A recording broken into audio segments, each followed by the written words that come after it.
Halo, tahukah kamu bahwa setiap rumah sakit di Indonesia harus memenuhi standar tertentu agar pelayanan yang diberikan aman, bermutu, dan terpercaya? Standar ini dikenal dengan akreditasi rumah sakit, yang menjadi salah satu indikator penting kualitas pelayanan kesehatan. Secara sederhana, secara akreditasi adalah proses evaluasi eksternal yang dilakukan oleh lembaga independen untuk menilai apakah rumah sakit telah memenuhi standar pelayanan yang ditetapkan.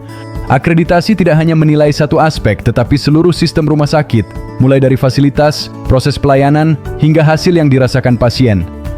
Dalam konsep manajemen mutu, akreditasi merupakan penerapan prinsip perbaikan berkelanjutan, di mana rumah sakit terus melakukan evaluasi dan peningkatan kualitas. Mutu pelayanan sendiri dinilai dari 3 komponen utama, yaitu struktur, proses, dan outcome atau hasil pelayanan.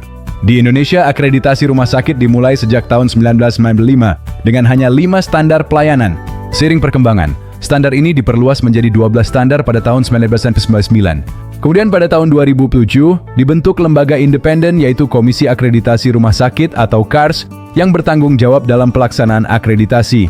Perkembangan penting terjadi saat lahirnya SNARS, yaitu Standar Nasional Akreditasi Rumah Sakit, yang terus diperbarui hingga versi terbaru SNARS edisi 1.1 pada tahun 2022. SNARS merupakan standar nasional yang digunakan dalam akreditasi rumah sakit di Indonesia dengan tujuan meningkatkan mutu pelayanan, keselamatan pasien, dan tata kelola rumah sakit.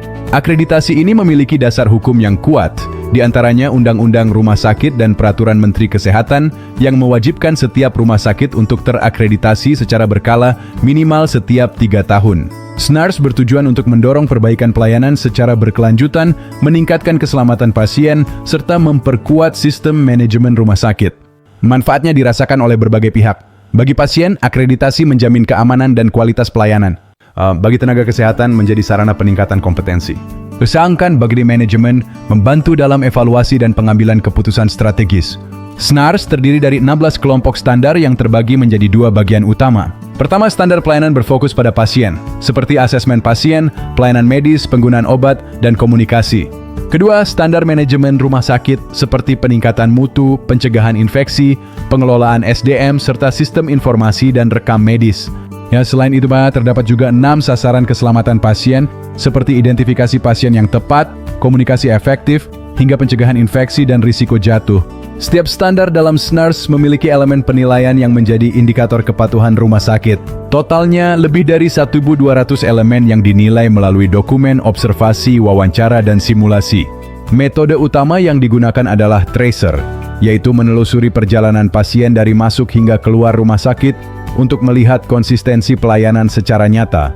Hasil akreditasi dibagi menjadi 4 tingkat, yaitu paripurna, utama, madya, dan tidak terakreditasi, berdasarkan tingkat kepatuhan terhadap standar. Penilaian ini menggunakan sistem skor yang menggambarkan kualitas pelayanan rumah sakit secara keseluruhan. Dalam penerapannya, rumah sakit menghadapi berbagai tantangan seperti keterbatasan sumber daya manusia, kompleksitas dokumentasi, dan perubahan budaya menuju keselamatan pasien. Namun keberhasilan yang dapat dicapai melalui komitmen pimpinan, kerjasama tim, penerapan sistem mutu berkelanjutan, serta pemanfaatan teknologi informasi. Kesimpulannya, SNARS bukan hanya alat penilaian, tetapi merupakan instrumen penting dalam menjamin mutu dan keselamatan pelayanan kesehatan di Indonesia. Dengan penerapan yang baik, rumah sakit dapat terus berkembang dan memberikan pelayanan terbaik bagi masyarakat. Terima kasih banyak sudah menonton video edukasi ini. Sampai jumpa lagi.